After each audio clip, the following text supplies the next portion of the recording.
Hey everyone, it's me, Chris from Body Nova Fitness Coaching, and I'm here today with my fourth video in the series of progressive overload.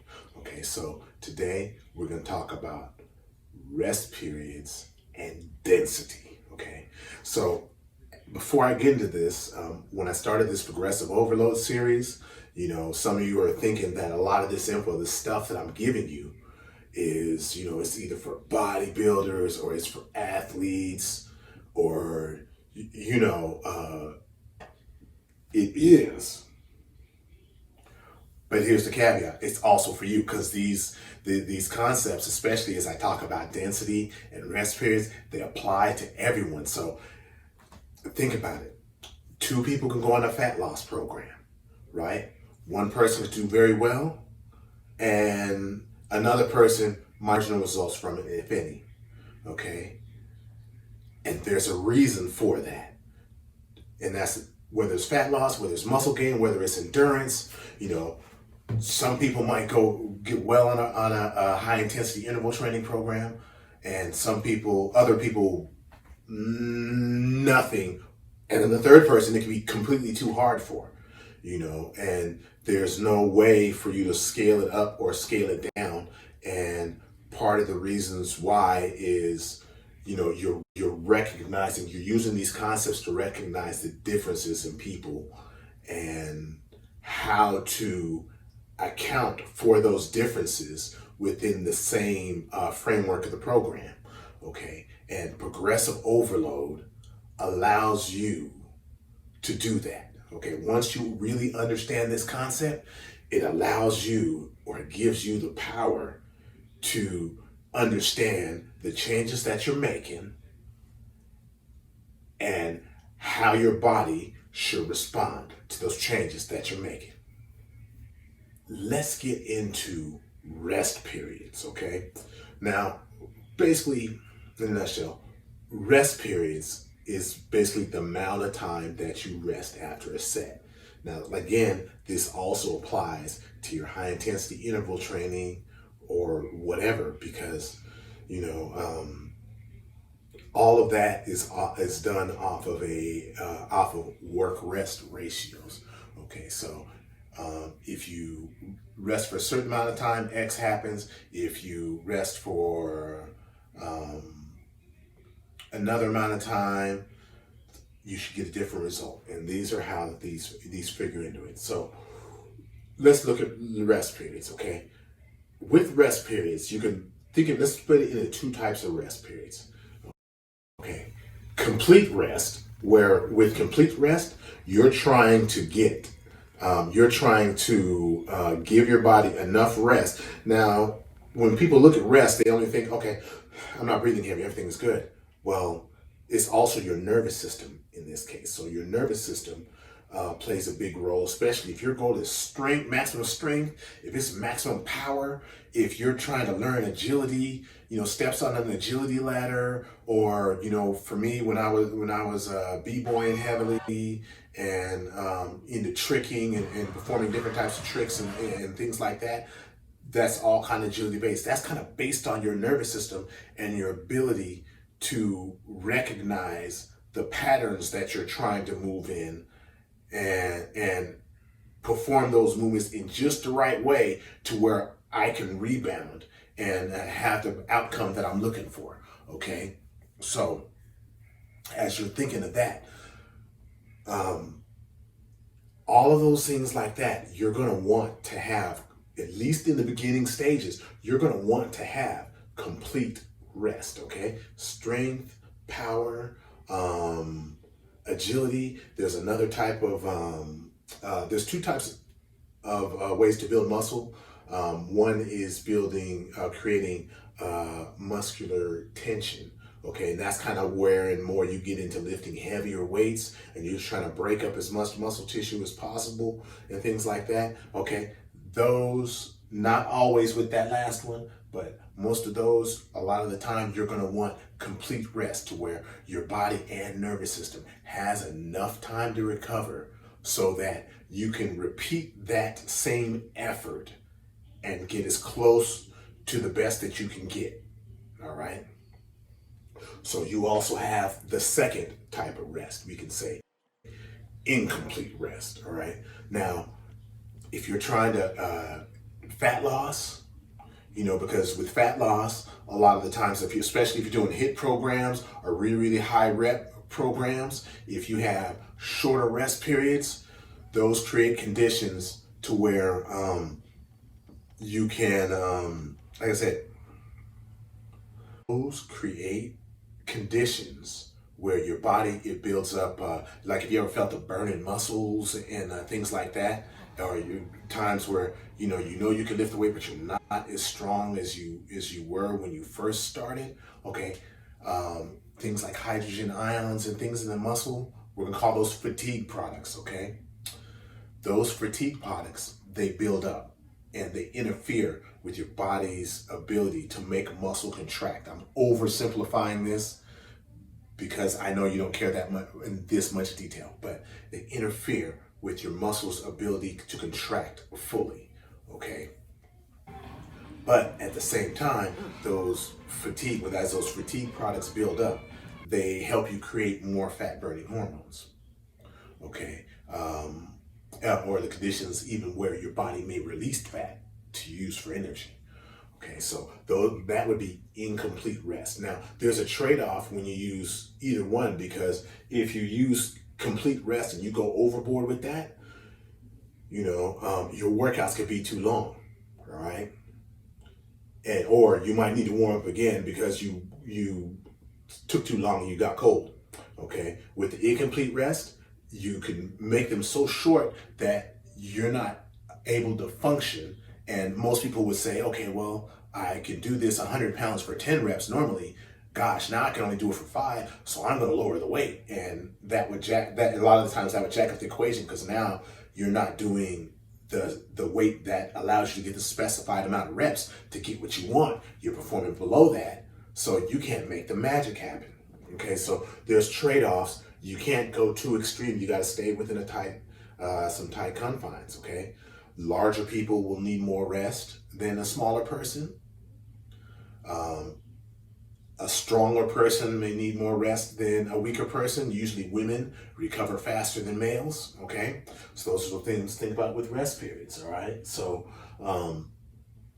as we move out of rest periods, because this is very closely related, we're going to talk about density, okay? And what density is very simple. It's the amount of work getting done per unit of time. All right, so CrossFit, they use a concept like they might say, okay, you have to do Jane, and I have no idea, Jane, I'm making up Jane. You have 5 minutes to complete Jane, and you go through it. All right, so it's work per unit time. There's a concept, and I used to use this a lot. It's called escalating density theory, or training. Sorry, escalating density training is created by Charles Staley. Okay, let me say, it's popularized by Charles Staley.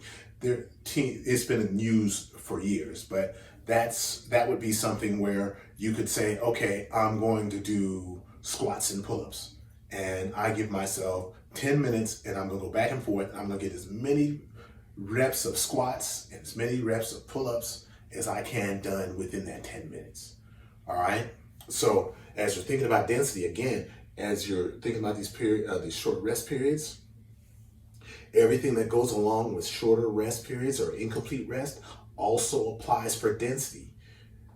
Because in some cases, you're getting more work done in less time, so that gives you less rest. So it's more time or more of an ability for those fatigue products to build up and get in your way.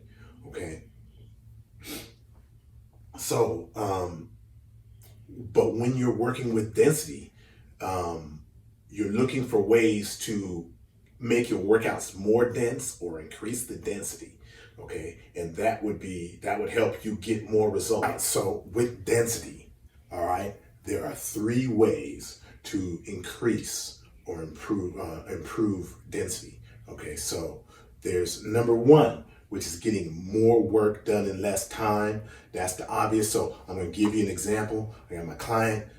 She used to do she used to do a lot of time sets. So we would put her body weight on the bar, and she would perform squats with her body weight. All right, so we would give her a minute and she would perform as many squats as she could within that minute. Her body weight is the weight. All right, so look at this as way number one. All right, more work done in less time. Okay, so as she does this, her first whatever, at this point, she gets to 23 reps in 1 minute. Okay.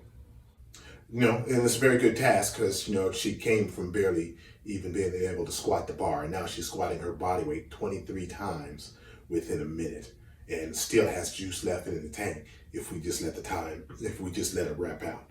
Okay. But anyway, so if she improves in way number one, which is getting more work done in less time, okay, I could say, all right, you weigh 145 pounds and you got 23 reps with 145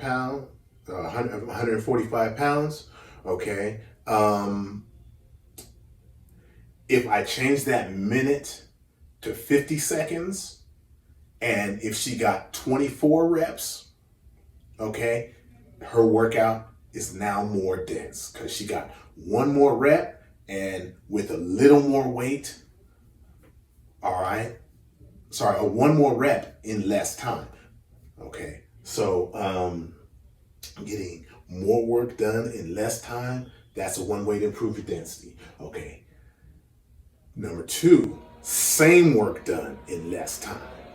Okay, so again, if she started with 23 and got 23 done in a minute, the first time, if I drop it to 50 seconds or 45 seconds, whatever, she gets 23 reps in 50 seconds, okay, that's improving the density, okay? All right, and that's a way that she can challenge herself, or you guys can use this concept of density to challenge yourself and be able to push yourself into better fitness or push yourself more towards getting your goals. All right. The third is getting more work done in the same amount of time. So if we gave her that minute, she did 23 first workout and does 26 the second workout, which actually happened. That's an improvement. That's making it more dense. Okay. So also with that, if I keep her weight the same, if it was 145 pounds that time, if I raise that weight to 155 pounds and she gets the same amount of reps, that's still more work because you're lifting more weight, okay? That's another way. That's also making it dense. So that's kind of a deal. So, and this also applies because a lot of you guys do HIIT work and you don't understand, they don't understand. When in research, they look at high intensity interval training work with work to rest ratio. So if I do X amount of work, I should rest for Y. So in the class of Best in the Research, they recommend 1 to 3, which means if you're working hard for 30 seconds, you do a 30-second sprint, you should rest for 90 seconds. Or 1 to 4, which would be 120 seconds, 2 minutes, okay? Now, what if that no longer challenges you? I can play with that, make it more dense, okay? So what if that 30 seconds, that 30-second sprint, I asked you to recover in a minute? Your body's going to be challenged in some of the ways that would give you better fat loss if you can repeat that process, all right? So think about it that way, all right? Because now I'm asking your body to do whatever that it has to do to recover in a shorter period of time, so that's going to be stressful and your body's going to make those adjustments. It might take a while, but in the meantime, you should be blessed with better results. Okay, so that's some of the things you think about. So like rest periods and density, they work together or they're somewhat related, because if you have metabolic goals, fat loss, certain types of ways that you build muscle, you want to improve your endurance and things like that, you may want to cut your rest periods. You may want to find ways to make those workouts more dense, by fitting in more work within that, within less time or the same time or what have you. Okay. If you have goals that are more neural, which is like strength, maximum power, maybe it's learning and agility, things like that. You want to have longer rest, or you're a bigger, heavier person or a stronger person, you may need to have longer rest periods. You may need to watch out about making your workouts too dense or making your rest, having too much incomplete rest. Okay, so those are things to think about, and there's ways that you can apply these to your workouts. All right, maybe instead of one exercise at a time, now you perform a superset or a giant set. A tricep, giant set, or a circuit or whatever. More work in less time. So I want you to think about that, and if you guys have any questions, get back to me. Actually, I was flirting with the idea of making a challenge where maybe we ran through a workout program for 2 months and we just took one of these concepts and we altered it using one of these progressive overload concepts here. If you're up for that, definitely comment below or send me an email or whatever it is, and I'll put that together.